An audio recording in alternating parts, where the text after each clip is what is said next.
Ngiyabingelela abazalwane egameni lomfowethu uJesu Kristu. Ngokuphuthuma sizofunda izwi elilotshwe Exodus 3 verse 1 to 20. Isihloko uNkulunkulu uzibonakalisa esihlahleni esivuthayo. uMose wayalusa izimvu zikaJethiro umukhwe wakhe. Umpristi wakwaMidiyani waziqhuba izimvu waya ngaphambili kwehlanga waze wafika entabeni kaNkulunkulu iHoreb. Kwabonakala kuye ingelosi kaJehova elangabini lomlilo livela phakathi kwesihlahla. Wabuka, bheka, isihlahla savutha umlilo, kepha isihlahla asiphilanga nokho.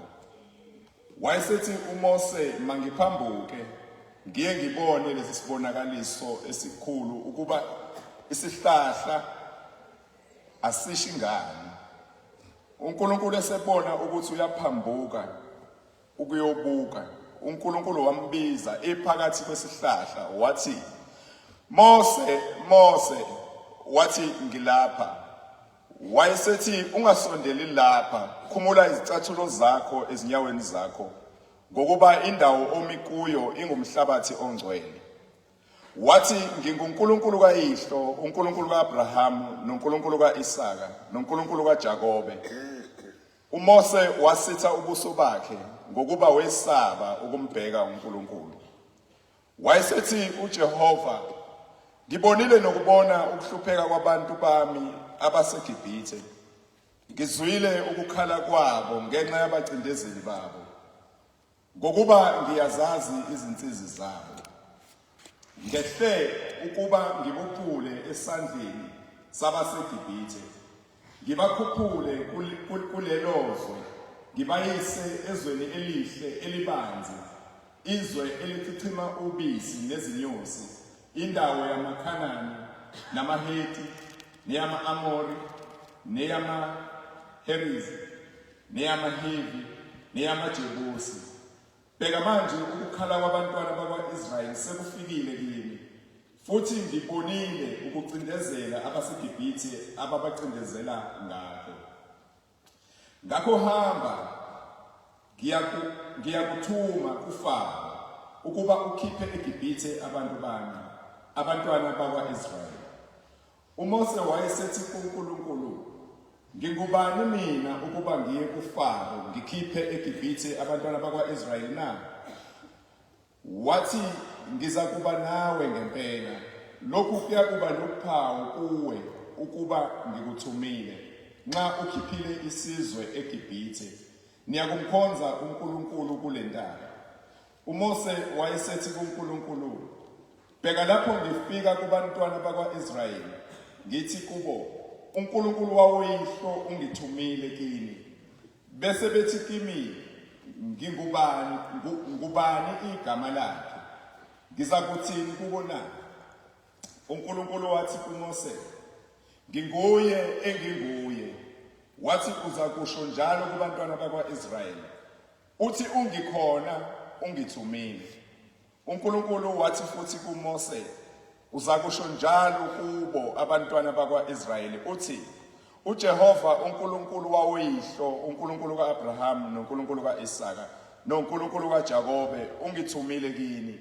Yileli eliyigama lami kuze kube phakade. Lesi siyisikhumbuzo sami ezizukulwaneni ngezizukulwane. Hamba ubuthe amalungu abakwa-Israyeli, uthi kuwo, uJehova uNkulunkulu wawoyihlo, uNkulunkulu ka-Abrahamu, noNkulunkulu ka-Isaka, nokaJakobe, ubonakele kimi. Wathi,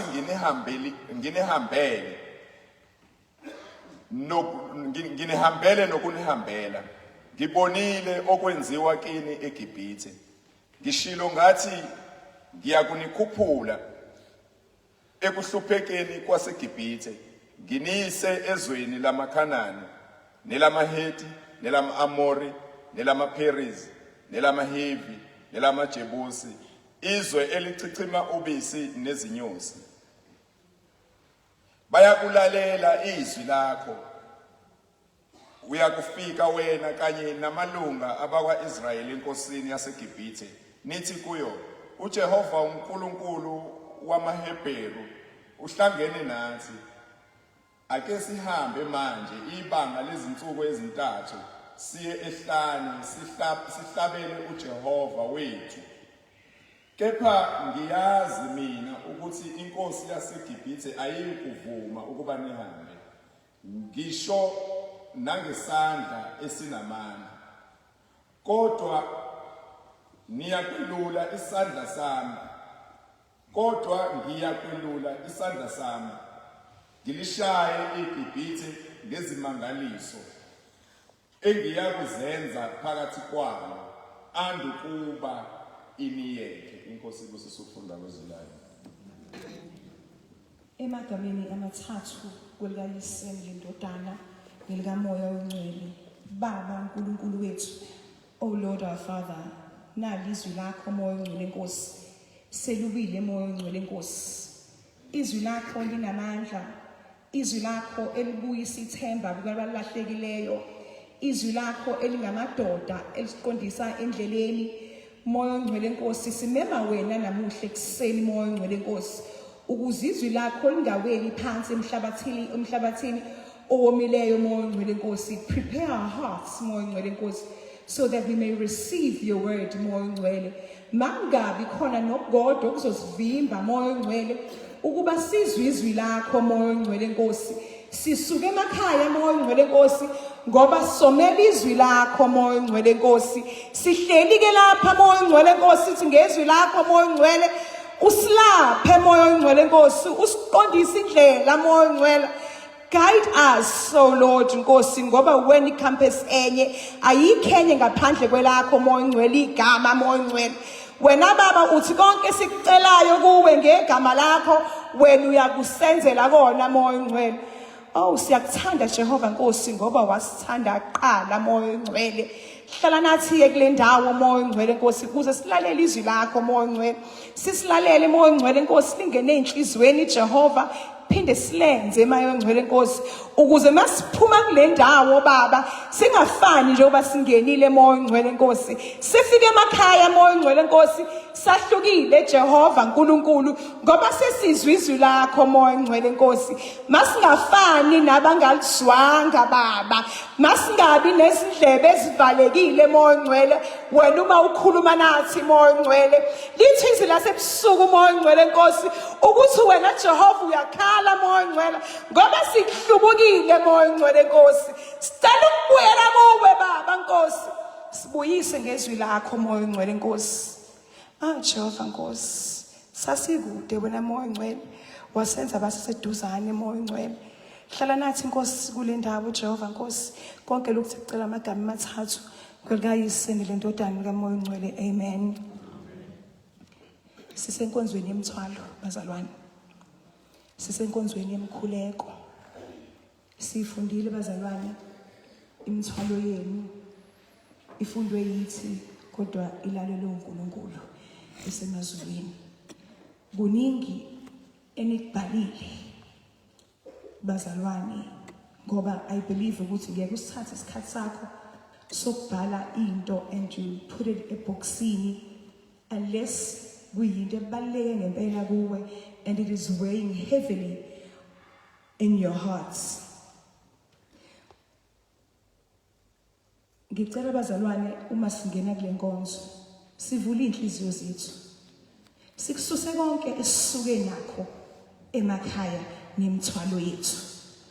Ngikhulekela ukuthi mesiphuma kule ndawo, may we walk out lighter, siphume ithemba libuyile kithi. Yes, inkinga lezi esemthwalweni sizoyifica emakhaya, kodwa makuthi bese sifica emakhaya sifica abantu asebehlukile. Yes, inkinga zobe sayimile ezinye, kodwa kushintshe thina esimeni sethu ukuze sikwazi ukumelana nale mthwalo le.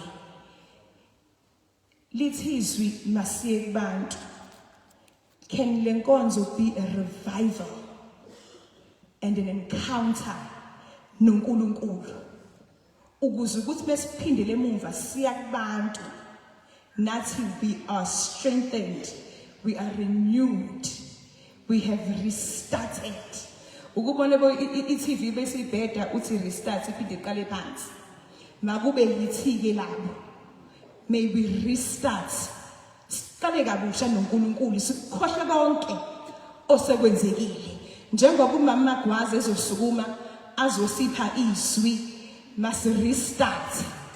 Sikhohle konke osekwenzekile.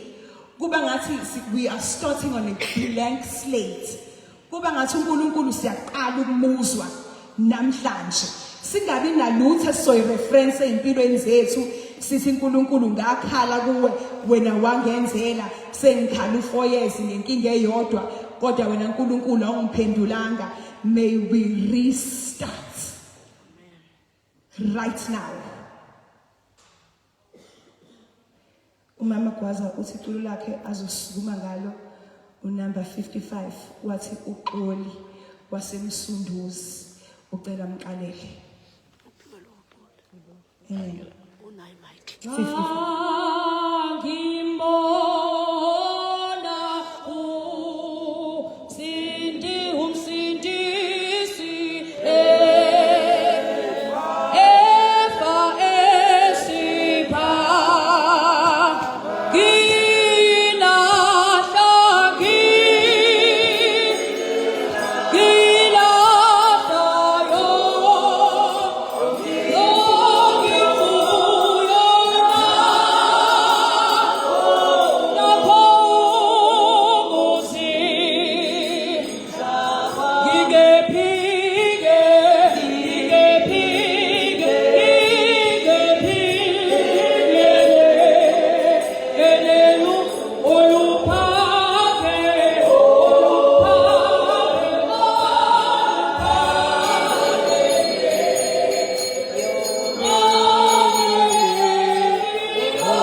Bazalwane siyafisa ukunishayela isigubhu kodwa isimo. Ngibingelele usihlalo Lord ubaba umfundisi uGudlanga nekomiti lakhe lonke.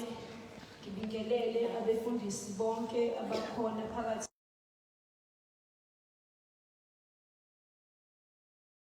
ngibingelele amabutho kaKristu, ngibingelele isililo, ngibingelele isipika, amadodana, i-youth, Sunday school, kanye nabo bonke abazalwane abakanye nathi kule nkonzo egameni leNkosi yethu Jesu Kristu. Amen. Amen. Omphambi kwenu bekushiwo kwathiwa umagwaza ngalusiwe ebandleni lasemsunduze ngaphansi kwamfundisi uZP Molefe. Ngiyabingelela nasebandleni lasekhaya ibandla lasemsunduze egameni leNkosi yethu Jesu Kristu. Amen. Amen. Uthe uMamdlamini meqala wathi ucela uqala ngokuxolisa ngokuthi inkonzo yethu asiqalana ngesikhathi ebekumele ngabe siqale ngaso. Konke-ke bazalwane kuba uhlelo lukaNkulunkulu. Ngifike la izolo ebusuku ngabonani ngisuka kwenye inkonzo ebiphele ngabo-4:30 ngiseThekwini kwasekufanele ukuthi sidrayive size la okwenza ukuthi sifike ngabonani. Ngiyaxolisa umfundisi ngokungafiki enkonzweni kusukela ngoLwesihlanu bekwamanye ama-commitment ebandla. Uma ngisendleleni ngenocingo liqhamuka ekhaya ukuthi igqoko ishiye ngamasibomo yini. Uma ngiphenduka ngibheka ngemuva emotweni, hawu ngempela zikho igqoko. Ngitshela ukuthi ngizothi uma ngifika ngiphumule lokhu ngigqokile bese ngiyagqoka ngize enkonzweni. Kwakucaca ukuthi angisezokuza enkonzweni. Ngafika ngabonana noMamdlamini sasesihamba siyolungiselela inkonzo yanamhlanje. Obekungukuthi-ke inkonzo vele sizoqala lethi ngoba ngilinde abantu abasuka eThekwini ekuseni ukuthi badlule bangithathele igqoko ekhaya bese kuyima beza la. Kepha-ke ngomusa kaNkulunkulu icebo likaSathane azange liphumelele ngoba nakho ngimile la i-form ngigqokile iphelele. Ngiyabonga kakhulu nakubazalwane basemsunduze engithe mangihlaba ucingo ukubona bangasho ukuthi sesojika manje sishiye indlela yethu siyovaya ko-Chesterfield. Athi nje awubala nokukhululeka. Ngiyabonga kakhulu ukuthi uNkulunkulu angiphe abantu abafana nabo abakwazi ukunakekela abanye abazalwane. Amen. Inkonzo yethu esikuyona inkonzo yemthwalo ngaphansi kwesihloko esikhulu esithi hambani niye kubantu. Ngithe uma ngabe ngibuyela kumfundisi ngithi mfundisi ayibo ngibonizwe kanti bekuhlelwe kanjani. Ngathi hayi ngidedele kunina nonke angithi inyanga yenu. Hawu kanjalo nje ngalento ukuthi ayibo why mfundisi ngizoqalaphi manje ngalesi sikhathi.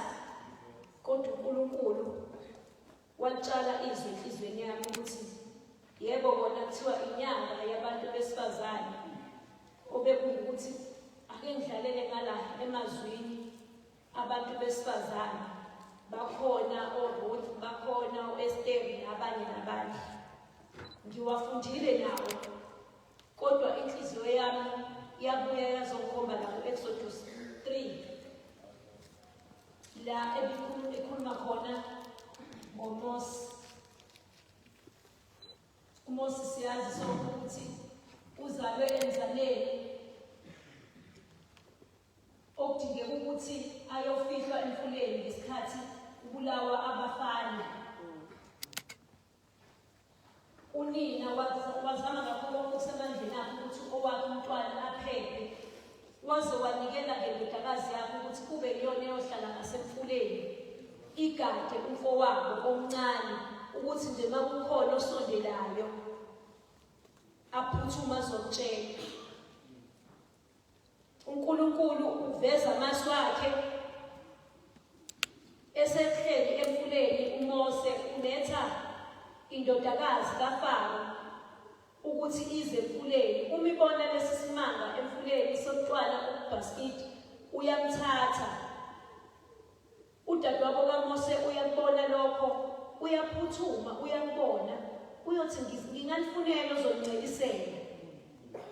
Uyahamba yolambinina ukuba azoncelisa lo mntwana osetholwe indodakazi kaFaro ngoba useyohlala ebukhosini. Kodwa ubekade ewumuntukazana ngoba uNkulunkulu uyakuthatha okungelutho akugeze akwenze utho. Amen. Okumenza ukuthi uMose athole ngisho ithuba lokuthi afunde abe umuntu ofundileyo ngenxa yokuthi besehleli kahle ebusa enakho konke. Kepha isimanga esenzekile ukuthi uMose akakhohlwanga lapha evela khona. Kuhambe kwahamba uMose wakhumbula ukuthi cha mina angeno wala. Wahamba waze wafinyelela ekutheni uyasuka la ebuseni khona ubuyela la ekade ehlala khona endaweni yabantu abalingana naye ngokwecebo kaNkulunkulu. Uze uyasuka lapho uthola unkosikazi. Esemtholile unkosikazi uyahamba uyolusa izinkomo zikamkhwe wakhe. Okusakhomba kona ukuthi ubuyela laphaya ekubeni yonjani omncinyane ngoba ubonile impilo yalaphaya ukuthi akusiyona yakhe. Sefika la uNkulunkulu efuna ukuzibonakalisa-ke manje ukuthi yena ungubani. Isihloko esikhulu sithi hambani niye kubantu. uMose ulusile iy'nkomo zomkhwe wakhe. Ubona isihlahla siyavutha. Uyasondela kuso isihlahla ngenhloso yokuzobona ukuthi isimangaliso sini lesi esenzakalayo. Ngiyabheka ukuthi nathi uma ngabe sibona izinto ezingajwayelekile siyesifisa ukuyobona ukuthi kwenzakalani laphayana. Abanye bethu babe nokwesaba babaleke bakushiye lokho ngoba bengafuni ukuthi uma ngabe kukhona okubo okwenzakalayo kumfice ekuseleyo ndawo. Kepha uMose ufikelwa umuzwa ukuthi cha impela ngisondele ngiyosibona lesi sihlahla ukuthi ingabe kwenzakalani kuso. Engakafiki kusona isihlahla uNkulunkulu uyamisa uthi Mose ungabe usasondela ngoba le ndawo ozonyathela kuyo ingcwele. Okwakho nje ukuthi ukhumule iy'mbadada zakho. Ngiyabheka ukuthi sibiziwe la namhlanje, usibizile umfundisi uNkudlana ukuthi size la. Ngibheka iy'mbadada zami ebengitsanazo la ngizobona ukuthi kwenzakalani. Kodwa uNkulunkulu useyangiqanda uthi ningasondeli, uthi angikhumule lokho engigqokile eqala ukuze akwazi ukukhuluma nami. Hambani niye kubantu. Njengoba size la size ngenhloso yokuzolandela ithini esinikezwe umfundisi nekomiti lakhe lokuhamba sekubantu. Kodwa uNkulunkulu njengamanje uyasiprepare ukuthi sikwazi ukuphuma siye kubantu ngoba ngeke sikwazi ukuya kubantu nalezi imbadada esinazo. Njengoba esho umama umfundisi ukuthi sihlale phansi safunda inkuleko iy'celo zabazalwane. Singalibuka lelizwi sicabange iy'cathulo ezayigqoke uMose. Kodwa ngokwesikhathi sethu njengoba sila umuntu nomuntu uyayazi imbadada yakhe afike nayo la. uNkulunkulu afuna ukuthi ayishiye ukuze bese phuma la ebuyela kubantu akwazi ukuthi afike akhulume nabantu kwenzeke imangaliso. Amen. Uma uMose esemlalelile uNkulunkulu wayikhumula imbadada uthi uNkulunkulu ngibonile okokuqala lokho akushoyo. Ngibonile nokubona baseGibhithe. Sithe size enkonzweni yemithwalo. Uthi uNkulunkulu manje ngibonile nokubona ukuhlupheka kwenu. Akudingi ukuthi ngize asize simtshele uNkulunkulu ukuthi sihlupheke kangakanani. uNkulunkulu uvele useyakwazi ukuhlupheka kwethu. Uthi ngibonile nokubona. Thina sizazi singabantwana base-UCC e-KZN, kodwa thina singabantwana bakaNkulunkulu abona ngale. Thina lokho singakwazi ukubona. Lezi inkinga esiyithwele uNkulunkulu uyazazi. uNkulunkulu ufuna thina ukuthi size la sizokhumula ukuze sibuyele emuva siyokhulula abanye. Kodwa kufanele uqale thina kuqala sisuse le mthwalo esiyithwele ukuze masiphuma siya kubantu siphume sinamandla obhekana nesitha. Amen. Ngizwile ukukhala kwabo ngenxa yabacindezeli ngokuba ngiyazi izinsizi zabo. uNkulunkulu uyazi labacindezeli. Uhleli lapho phansi nje ngimile nje la nginabantu abancindezele, nginezinto ezingicindezele, kodwa uNkulunkulu uthi uyazi. Thina asidingi ukuthi size siyihluphe ngokuthi sileke simemeza sitshela abantu uma siya lapha nalapho ukuthi ngaze ngahlukumezeka. Yebo nami ngomunye wabo okuye ukuthi uma ngabe sengizwa ukuthi engaphezu kwamandla ngigijime ngiye kumfundisi ngithi mfundisi angisazi manje ukuthi kanti kumayelana nami. Ngithi ngiphuma ngala uqhamuka ukuthi, ngithi ngiphuma ngala uqhamuka ukuthi uNkulunkulu uthi ngiyazi, ngizwile. Kodwa nje into eshodayo ukuthi ngithume umuntu. Amen. Ozwa noma ozokhipha abantwana bami egqibeni laseGibhithe. Ngoba sisegqibeni sila nje emuva kukhona esikushiyile okusenza ukuthi sibe segqibeni ngisho sila ngoba iy'ngqondo zethu zicabange emuva ukuthi konje mangifika ngisahlale nokuthi uma ngifika emsebenzini ngasho isibanibani esho ukungidla ngingasazi isono sami, kodwa uthi uNkulunkulu ngizwile ngibonile. Amen. Aqhubeke athi ngehlile ukuba ngibophume esandleni saseGibhithe ngibakhuphule kulelo lizwe ngibayise ezweni elihle elibanzi. Isimanga lento ngoba lelizwe sifunda njalo, sikhule nangalo nasey'koleni nasemakhaya, kodwa namhlanje kumina ngathi ngisha mhlawumbe indlela ebengeke ngifunde ngayo bese kufana nokuthi ngilolozele ngoba ngisesikoleni noma ngishunyayela ukuthi okay Exodus 3 vele ngiyakwazi ukuthi uzothi. Kodwa namhlanje ngizwa enye into ukuthi kanti uNkulunkulu usithanda kangaka. Wehlile njengoba silana nje uNkulunkulu is among us. Ngoba uzwile ukukhala kwethu. Thina nje ukuthi sivule inhliziyo zethu. Samukela uNkulunkulu, sihlanze inhliziyo zethu. Bese samukela umoya ongcwele ukuthi siphume sihambe siye kubantu siyobatshela ukuthi akukona ukuthi njengoba sinale mthwalo engaka uNkulunkulu akasithandi. uNkulunkulu usasithanda. Kuwukuthi nje kumele kufezekise icebo lakhe. Uma ekhipha abantwana bakwa-Israyeli eGibhithe akabaficanga bebusa, wabafica besehluphekile, wabakhipha. Bathi bebephuma akuzange bahambe kulo mata omhlophe baze bayongena eKhenani. Kube khona iy'nhlupheko ababhekane nazo. Pho thina besingobani ukuthi singadluli lezi iy'nhlupheko ukuze kufezekise icebo likaNkulunkulu lokuyofika laphaya ezweni athembise lona. Ngizwile, ngibonile, ngizwile ukukhala kwenu. Okusho ukuthi thina asingabe sihlale ukusikhala, asihlale uNkulunkulu ngoba uNkulunkulu uyazi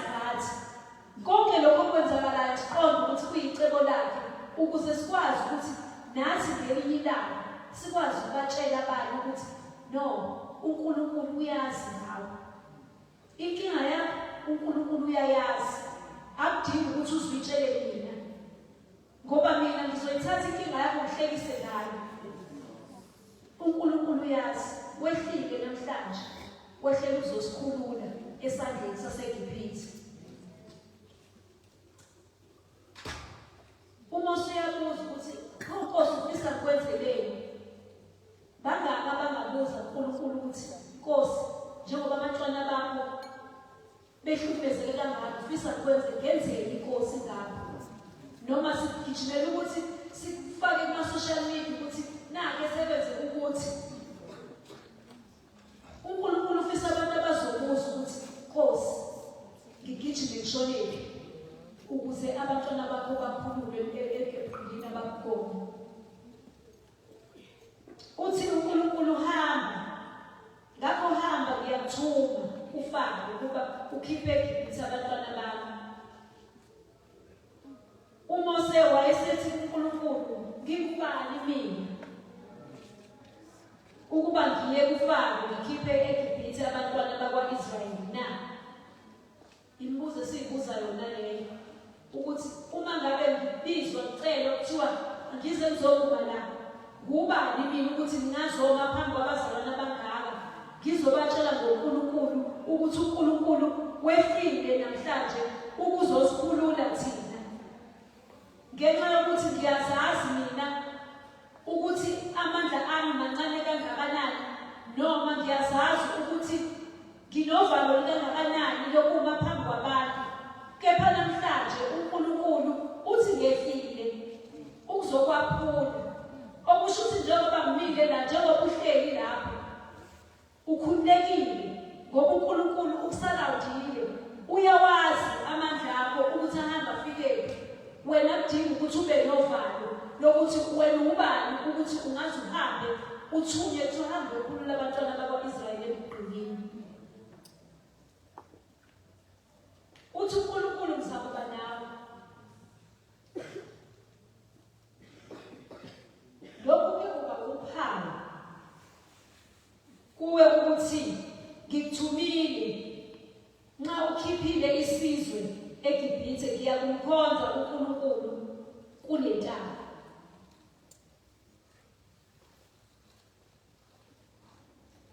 uNkulunkulu ufuna abantu abazogijima, abazokwazi ukuthi uma ebathuma bahambe bayokwenza lokhu uNkulunkulu afunayo. Singafike sibheke ukuthi lo muntu emthumekela isimo sakhe sinjani. Okwami nje kufike kuwe edolweni tshela uNkulunkulu ukuthi Nkosi sengila. Uthe wena Nkosi angihambe ngiyokhulula abantwana bakho. Sengila uNkulunkulu wami, khuluma intando yakho ungakhulumi mina. Angingabuzi ngisho ukubuza ukuthi kwenze njani. Kepha ngithi Nkosi, uyazi wena ukuthi ungilethelela injongo yakho ayifezeke, kwenzeke intando yakho kumntwana wakho osenkingeni. Yaziwa wena Nkosi, angifisi nokuyazi ngoba ngenzeka ukuthi mase ngiphuma la ngiphinde ngiyoxoxela abangani bami ukuthi ngiphuma lapha ya inkinga elapha inkulu kakhulu.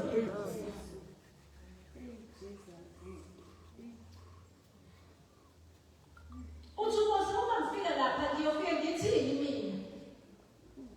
Uthi uNkulunkulu wefuna ukuthi nginguye, nguNkulunkulu, nginguye ongunguye.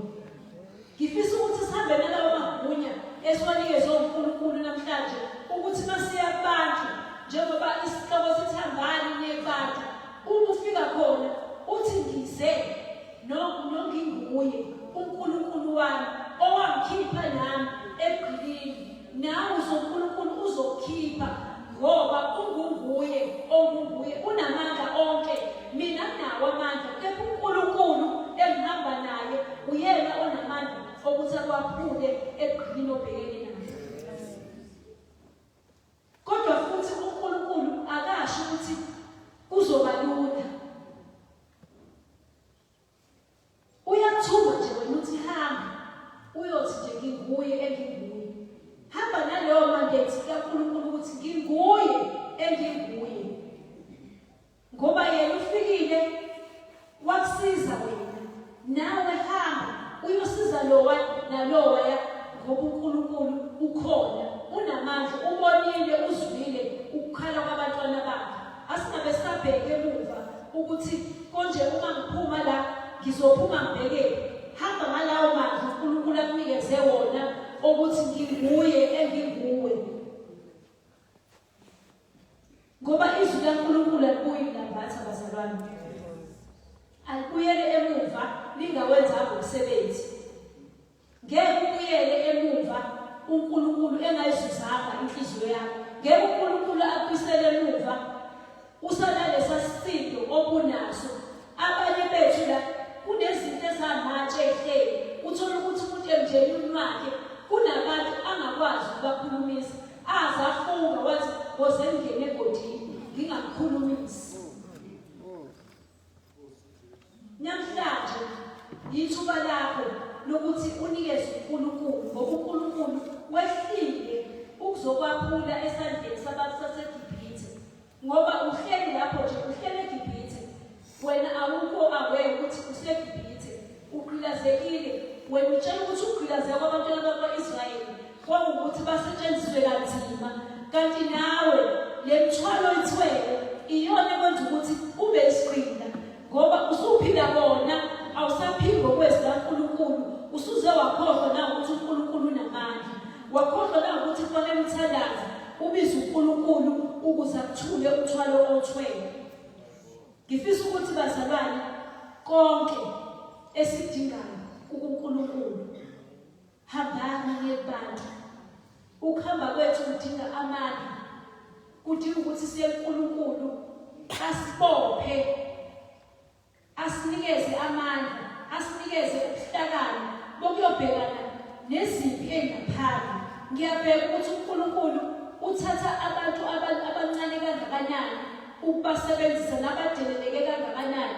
Uma ubheka ukuthi uDavide wayemncane kubafowabo, kodwa uNkulunkulu usebenzise yena ukuthi asuse isithiyo esasiphambi kwabo esasisatshwa saziwa ukuthi uma seqhamuke yena akekho omunye umuntu oyoma phambi kwakhe uGoliathi. Kepha uDavide wanikwa uNkulunkulu amandla okuthi akwazi ukunqoba. Wathi wena uza nenkemba nakho konke okunye okulimazayo, kepha mina ngiza neyesu. Asihambeni sebantu sisho kubantu ukuthi zikhona yebo inkinga usuyishilo. Asiphethe lutho, asiphethe insimbi, asiphethe sikhali nahawu. Ihawu lethu siphethe yizwi kaNkulunkulu. uNkulunkulu uzwile ukukhala kwakho, uNkulunkulu ubonile. Wena nje vula inhliziyo yakho, nikela uNkulunkulu ngakho konke onakho. Khuleka unxusa uNkulunkulu ukuthi akuthwale. Ukhona enye into esikhohlwayo bazalwane ukuthi omunye ugogodla omkhulu ukuthi sithola amandla ukuhamba siyobhekana nezinto. Umkhuleko bazalwane uhambisana nokuthi wena uye kuNkulunkulu, ufaste, uphume la uhleli khona, uyokhuleka laphaya la kuyindawo ebona engazuthi idelelekile. Bheka ukuthi uNkulunkulu uzibonakalise esitafeni, okuwukuthi imvelo iyamlalela uNkulunkulu. Ake uphume endlini uyokhala, uyobubula lapha esigangeni, utshela uNkulunkulu inkinga yakho, uye ukuyitshela abantu abaseduze kwakho, ngoba imvelo iyamlalela uNkulunkulu, ngoba yona ayinakho ukuthi ngelinye ilanga ikhulume kabi ngoNkulunkulu. Phuma la ukhona, ushiye i-comfort zone yakho, uhambe uyobhekana nesitha, tshela uNkulunkulu ukuthi uNkosi ngila kuwe namhlanje, ngizozidela. Ngoba lapha akekho omunye umuntu ozobe kuzo, uzobe ubhekene noNkulunkulu awuze ukhuleko wakho. Uma kubiza ukuthi uyogibela entabeni, hamba uyogibela entabeni, uyokhuluma noNkulunkulu. Uma ubona ukuthi intaba ikhona ngisho imfula, uyohlala laphaya osebeni lomfula ukhulume noNkulunkulu. Uma kubiza ukuthi uyongena ehlathini, hamba, ngoba ngisho ungangena ehlathini leli esatshwayo ngokuthi wena unikele inhliziyo yakho uNkulunkulu. Angeke ubone ngisho eyodwa uyothukulula inhliziyo yakho uNkulunkulu. Asabe ngalawo mandla uNkulunkulu asinikeze wona, sigxile emkhulekweni. uNkulunkulu sithembile. Mhlawumbe singabona engathi njengoba sila sibancane. uNkulunkulu ukhethe thina. Ukhethe thina namhlanje ukuthi thina esizohamba sibuyele kubantu, ngoba abanye bethu mhlawumbe bahleli nje emakhaya ingoba bathwele ngaphezulu kokuba wena ucabanga ukuthi uthwele. Thina lesibizelo la ukuthi sizothola amandla ukubuyela kubantu, siyobatshela ukuthi uNkulunkulu uyinkosi, siyobatshela ukuthi letha konke kuye ngokukhuleka. Uma senze njalo bazalwane, ibandla lethu liyokuya phambili. Isizwe sethu esisilila ngaso siyokwazi ukuqhubeka siye phambili. Singomama ake siyeke ukuthi sibe sema-comfort zone, uthi inkosi uyangazi usuguqa embedeni. uNkulunkulu ufuna omama abazophuma bakhuleke kuyisikhathi ngesisikhathi. uNkulunkulu ufuna amabutho azophuma aye empini ehlomile. Sisodwa isikhali sokuhlonza sokuya empini uma ngabe umntwana kaNkulunkulu, yizwi kaNkulunkulu elizokunikeza amandla endleleni yokubhekana nempi ozoyifika phambili. uNkulunkulu anikosise. Amen. Amen.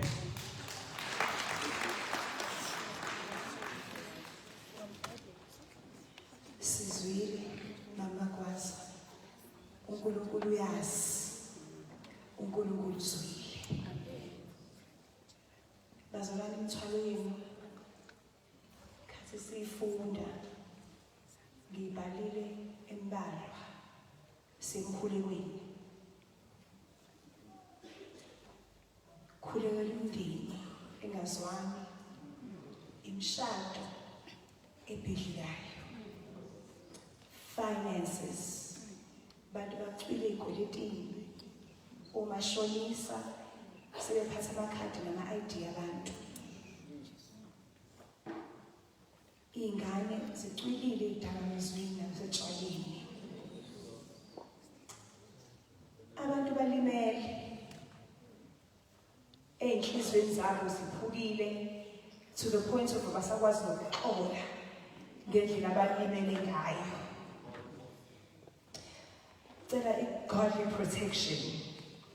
Sicela uNkulunkulu asibiyele nabantwana bethu. Bakhulekela imishado abantu, spouses, male and female.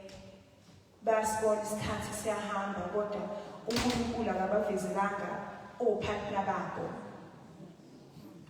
Sikhulekela i-depression ne-mental health kakhulukazi ebantwaneni bethu. Abantwana bethu banamazwi abanyenyezayo ukuthi abasibulali. uNkulunkulu bangenelele. Bahamba amacala abantu. Khona ubhekene ne-murder case la okwenzeka khona iphutha kwaze kwathathela umphefumulo womuntu. Abantu badlelwa imizi yabo ngendlela abangayiqondi. Sikhulekela umatric ngoba uyobala. Sikhulekela iy'kole universities ukuthi umuntu bese uqedile wawuphasa lo matric asithole isikole sokufunda bese edlulela athola umsebenzi. Abazalwane abaphilile emoyeni nasemzimbeni. Khona okhale nge-operation yezindlebe yomzukulu ongasezwe emadlebeni. Khona osesafarishe iminyaka nonyawo ongalazi ukuthi uzokwenze njani.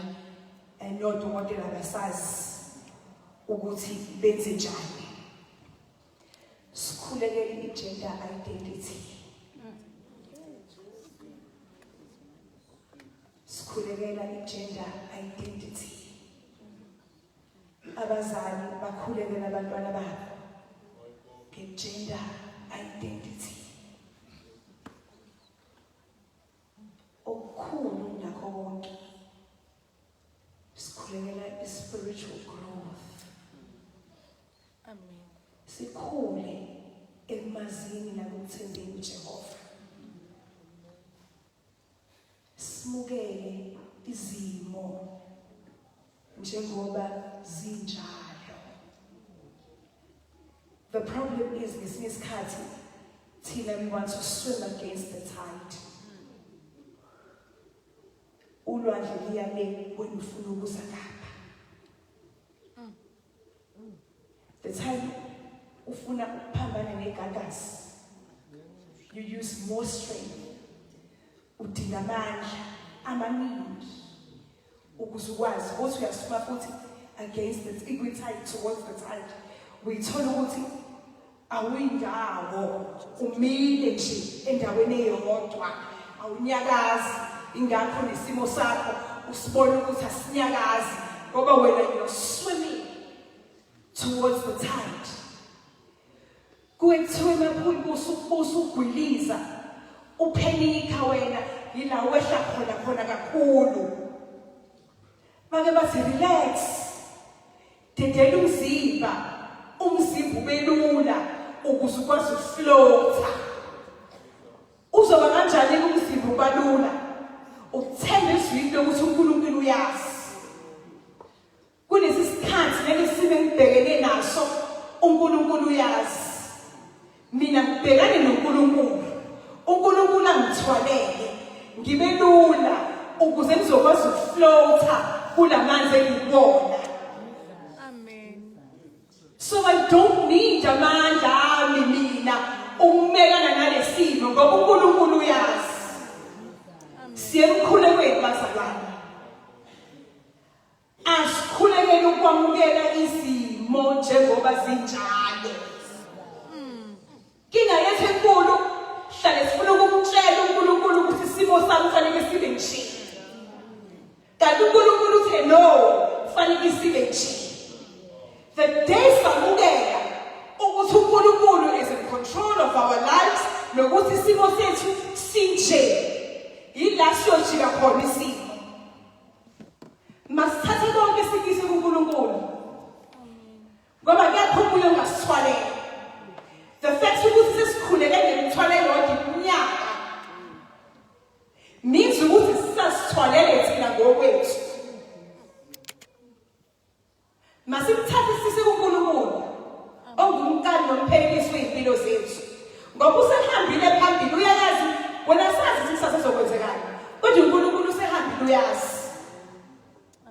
Umzali wakho usekuthwala ebusweni engakwazi ukuthi uyoba enhlokweni kodwa uNkulunkulu usuke sazi. So why sifuna ukuyitholela kukhona wazi? Jehova uyazi. Thina sazi. Siyaphila besingazi, siyakulo wazi. Siyemkhulekeni bazalwane. Silungise inhliziyo zethu. May we accept izinto zikaNkulunkulu. Because njengoba singa, it's not by mistake. Akulona iphutha abazalwane. uNkulunkulu uyazi and unenhloso ngeimpilo zethu. Sisihloko esikhulu mfundisi, masiye kubantu. So kanjani kubantu sibatshele ngoNkulunkulu even nathi si confused ngalo uNkulunkulu. Shall it try? You can't pour from an empty cup. How are we going to pour kwabanye abantu when we are empty ourselves? Yilapho sifike sidukise khona abantu because we are empty nathi. Ngoba shoma kwazi asikho la ngephutha. Ungabuki isibalo sabantu ukuthi abancane kangaka. Thina besine appointment noNkulunkulu. Mhlawumbe bonke laba bangekho bebengayidingi yonke le ntshumayelo. Beyidinga thina. uNkulunkulu befuna ukulungisa thina. Mhlawumbe thina kwesifika si-empty. We are empty. Sesiyithwalele thina iy'nkinga zethu. uNkulunkulu befuna ukusibuyisela kuyena. Sazi ukuthi uyakhala ngathi. Ukuthi thina sihlubukile ngenxa yemithwalo yethu esinikezwe uyena futhi ayaziyo futhi yena.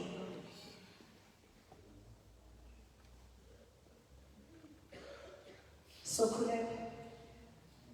Sizokhuleka bazalwane. Sokhuleka sonke. sonke sizendlale sikhumule imbadada sifike uNkulunkulu sithina ngingayibheka ukuthi kubani ngenzani emsebenzini mina ngizobona usibanibani isikhathi sakho this is an encounter noNkulunkulu sizobambana noNkulunkulu manje umuntu nomuntu uzokhulekela sekusiye ukuthi sicela sibambana sikhulekele wena uNkulunkulu ufuna ukuzizwa lakho ukhala kuyena ngoba uyayazi inkinga yakho ufuna wena nje uze kuyena ngayo asixoxele thina manje sitshela lutho thina tshela uNkulunkulu sizikhohlwe ukuthi ngubani wena sendlale sifike kuNkulunkulu njengoba esazi ngoba ngithi akwazi uNkulunkulu uyazi uyangazi uzomsebenzisa khona nginjalo ungakwazi ukucula uNkulunkulu asiye kuyena ngoba uyasazi bazalwane uyasazi lokuthaka bethu uyawazi namandla ethu ukuthi aqala futhi agcine kephi la egcina khona yena uyofika ngenelele masingasithwaleli mamzala ngicela ungiculele siye emkhulekweni bazalwane asikhuleke ngathi siyaqala ukukhuleka bese sijwayele ukuthi mina ngikala ngithi emagameni amathathu kwekayise lendodana akushintsheke namhlanje uqale ngenye indlela namhlanje ungabheki ukuthi ubani ongibukaka ungabheki ukuthi khona ogingekayo eceleni kwakho uhlangane mina nalokho simkhulekweni umzala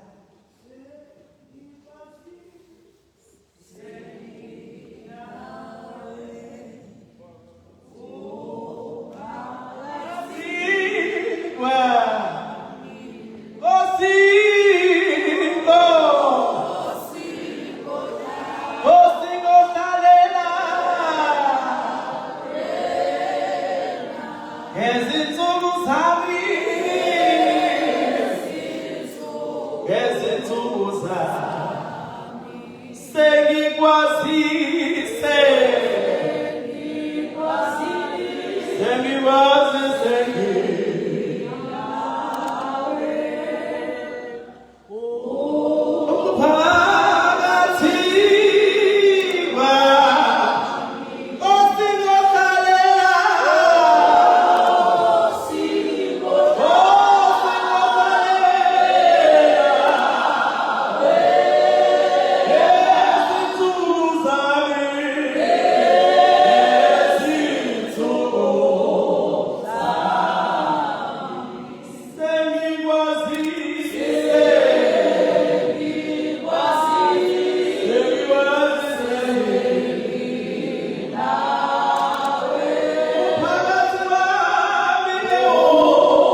Baba ngicela namandla onke phela thina sibele kuwe uNkulunkulu wethu sicela baba wethu senze kahle njengendleleni baba noma bangavela basibezele ezinye kodwa baba sikhulekele ukuba sibe khona baba ngicela nasenkingeni baba namandla onke sikhulekele ukubheka kuwe uNkulunkulu wethu usilekelele uNkulunkulu namandla baba namazwe amaningi ahlelela baba ngicela senze Baba, you want to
there's always good news. And ave kubalulekile ukuthi bokade ukhala uNkulunkulu wakujabulisa wahleka ubuye uzobonga uNkulunkulu ukuthi wena wangizwa ekhaleni kwami khona umthwalo omfishane nje that I took out ngafisa ukunifundela when it's very short ngizomxolela befundisi it is very short but I felt ukuthi ukuze ubuyithemba kubantu bakhe bazi ukuthi uNkulunkulu khona futhi uyaphendula ithi amen namufundisi ngibhala le ncwadi ukubonga ukuthi ngithole umsebenzi ngoJuly 6 2025 emva kokuba ngangifake iCV ngoJune 2025 ngiswele imilomo eyizinkulungwana ukumbonga uNkulunkulu angazi ukuthi ngingasuka ngiyephi uma ngisuka kuJehova ngaphosa isicelo somsebenzi emthwalweni kwi-conference esasiyiwo eGroutville ngomhla ka-31 to the 1st of June 2025 ngiyabonga uNkulunkulu kakhulu mina uNkulunkulu uphendula right now uNkulunkulu June wayifaka iCV July wawuthola umsebenzi